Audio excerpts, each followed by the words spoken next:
Episode 201 की शुरुआत वहीं से होती है जहां से पिछला एपिसोड खत्म हुआ था। पिछले एपिसोड के एंड में देखा था ड्रैगन ट्रांसफॉर्मेशन स्टेज के ऊपर भाई इनकी बहस लंबी चौड़ी चालू थी। बीच बीच में भाई वो जो फिफ्थ ब्रदर थी यान का ले रहा था, यान का भी एंड में उसकी ले लेता है। सामने से यहाँ पे भाई सेकंड ब्रदर था, माहौल के यहाँ पे शांत करता है। वो कहता है बस करो भाई, ड्रैगन ट्रांसफॉर्मेशन पॉइंट भाई उसके बारे में बातचीत का कोई मतलब होने वाला नहीं है। एंड में घुमा फिरा के बोले तो पॉइंट भाई एक छोटा सा पॉइंट है जिसके नीचे कीचड़ ऊपर पानी है। तो आगे चल के भाई हमारा फ्यूचर वो डिसाइड करना नहीं होता भाई, हमारा फ्यूचर डिसाइड करने बंदे हैं भाई हम लोग है भाई। हम लोग यहाँ पे फ्यूचर डिसाइड करेंगे और हम लोग यहाँ पे आग लगा के रख देंगे। जो सुनते सामने से दूसरी फैमिली के भी यंग लोग बोलते हैं हाँ भाई ये बात तो यहाँ पे सामने से सही बोला। इतने लंबे समय से ना भाई जो हमारे बाकी 8 फैमिली थे ना, 8 फैमिली में से जो एक फैमिली तुम्हारी आती है यंग फैमिली, उनके जो भी यंगर जनरेशन के बंदे थे उन सबको तो हमेशा भाई ट्रेनिंग करने के लिए बाहर भेज दिया जाता था। यानी भाई जो बाकी 7 फैमिली के बच्चे थे ना भाई हम सबका यहाँ पे राज चलता था। लेकिन लगता भी स्टार्ट देना भाई 7 फैमिली का नहीं बल्कि अब 8 फैमिली के यंग जनरेशन के यहाँ पे राज सामने से चलेगा। जो सुनते सेकंड बड़ा बोलते हाँ हाँ वो तो चलेगा भाई, लेकिन हम लोग भाई दोस्त बन के सामने से रहेंगे, इसमें कोई ऐसी बुरी बात नहीं है। तब एक और फैमिली का बंदा पूछते कि हाँ लेकिन हमें ये तो बताओ भाई कितने यंग लोग तुम्हारी फैमिली के वापस आए हैं।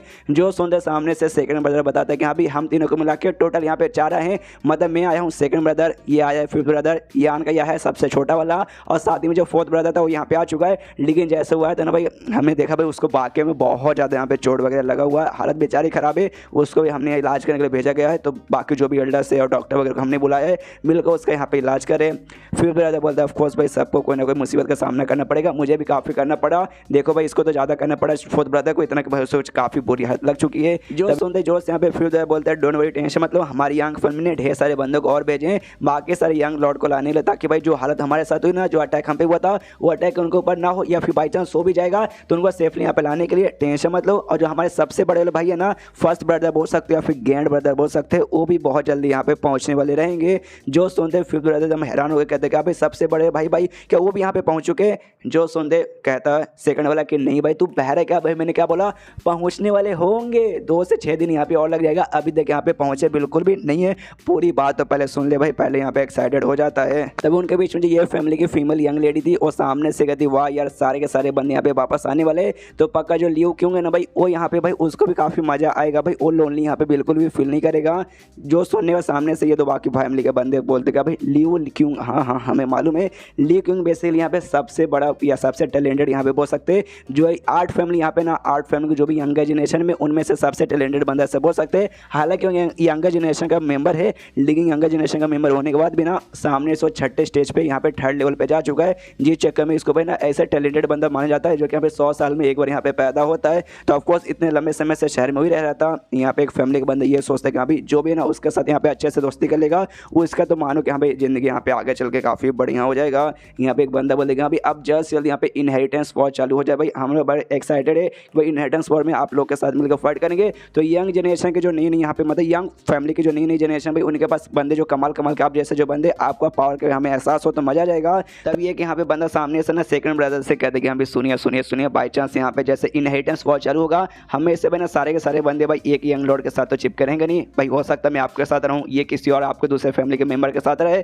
तो ऐसा हो सकता है हम लोग जब आपस में इनहेरिटेंस वॉर में एक दूसरे के सामने मिले तो हम एक दूसरे के दोस्त ना हो, एक दूसरे के दुश्मन रहे, तो बाई चांस फाइट वाइट भी हो सकता है। तो आराम से पेलिएगा भाई, ज़्यादा पावर मत लगा दीजिएगा। ये भी कहता है कि हाँ भाई उतना भी बुरा आदमी नहीं हूँ। और तभी यहाँ पे भाई ऐसी इनका बातचीत वगैरह चालू था। तभी यान का आराम से उठ कर खड़ा होता है, कहता हूँ ठीक है भाई आप लोग यहाँ पे आराम से मजे कीजिए, मैं अब जाना चाहूँगा। गुड बाय बोल के यान का वहाँ से चला जाता है। और जैसे यान का वहाँ से जाता ना, जो बाकी तीनों यंग लॉर्ड, जो इसमें से 2 यंग लॉर्ड और एक यंग लेडी थी, मनी मन सोचने लगती भाई ऐसा कैसे हो सकता है, हमें दाल में कुछ काला लग रहा है। अभी जो यान का ने यहाँ पे किया उसके यहाँ पे कॉन्फिडेंस था या फिर उसके यहाँ पे कमेंट था, सामने से उसने हमारे साथ यहाँ पे दोस्ती करने की कोशिश नहीं की, इनहेरिटेंस वॉर में पार्टिसिपेट करने के लिए। बाकी सारे जो भी यंग लॉर्ड है ना, स्पेशली ये दोनों सेकंड ब्रदर और फिफ्थ ब्रदर जो कि यहाँ पे मौजूद है, हमारे साथ अच्छे से बातचीत करे ताकि भाई हम लोग है ना भाई एंड में जब सपोर्ट का टाइम है इनहेरिटेंस वॉर चालू हो तब इनके साथ रहे। लेकिन सामने से यान के जैसे इनके पास आया था, सामने से उसने भाई हमसे भाई एक बार भी उसने बातचीत करने के सामने से बिल्कुल भी कोशिश नहीं की, खाली हाई हेलो किया। और इनहेरिटेंस वॉर के बारे में एक बार भी उसने मुंह से मेंशन भी बिल्कुल भी नहीं किया।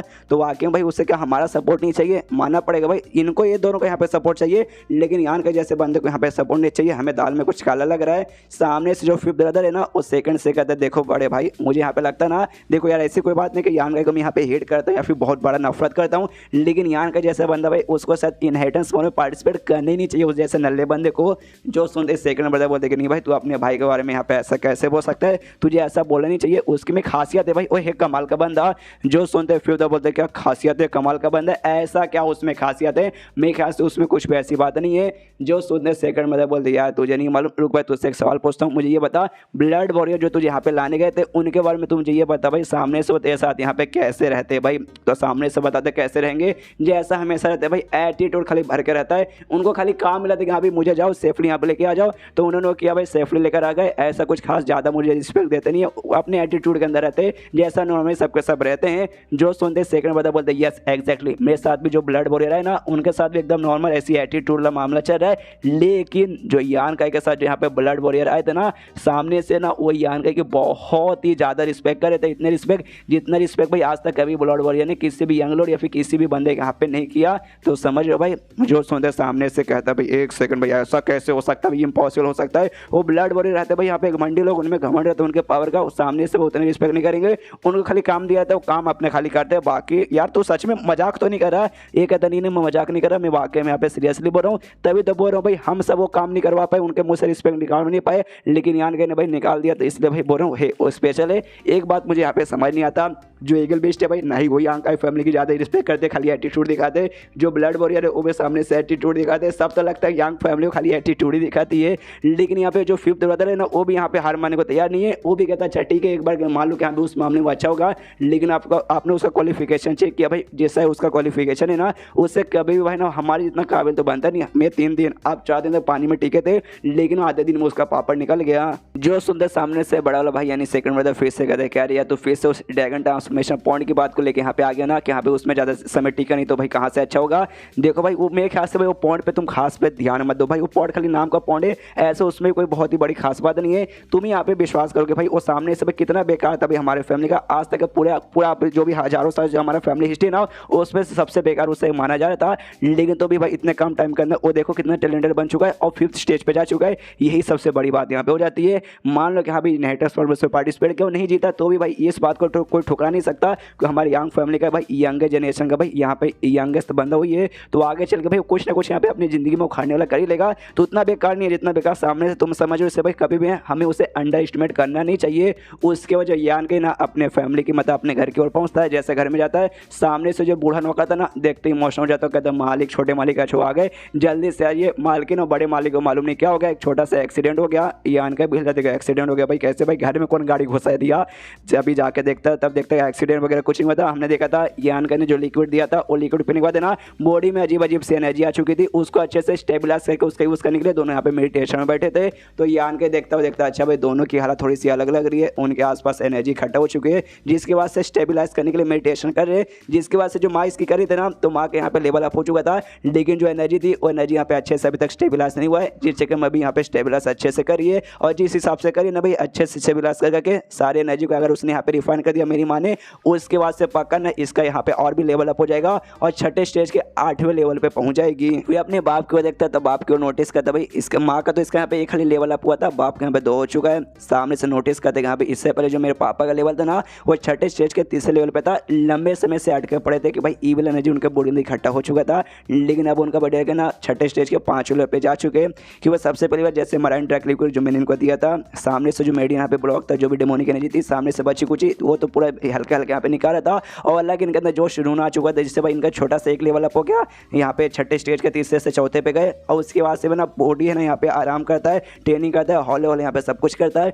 लेकिन लिक्विड भाई इनको कुछ भी हौले हौले करने नहीं दिया और इनको भाई डायरेक्ट 5वें मतलब 6ठे स्टेज के 5वें लेवल पे पहुंचा दिया। अगर इनके बस वाकई में ज़्यादा नॉलेज ज़्यादा ऐसा एक्सपीरियंस वगैरह नहीं रहता तो वाकई में भाई इनको पहुंचा नहीं पाता, लेकिन पहुंचा दिया। यानी वाकई मेरे पापा यहाँ पे बड़े टैलेंटेड थे। अगर भाई ईविल एनर्जी भाई इनको रोका नहीं रहता तो हो सकता था भाई ये भी साथ 6ठे स्टेज के भाई ऊपर यहाँ पे जा सकते थे। और अभी के लिए हो सकता है मेरे पापा यहाँ पे मौके का भी फायदा उठा सकते हैं कि भाई इतने लंबे समय से भाई डेमोनिक एनर्जी का कुछ भी यहाँ पे कर नहीं पा रहे थे, तो अभी जो इनको मौका मिला तो हो सकता है जो इनकी हालत बुरी थी वो हालत यहाँ पे अच्छी भी हो सकती है। अगर मौके का फायदा वाकई में इनको उठाना आता है कि नहीं।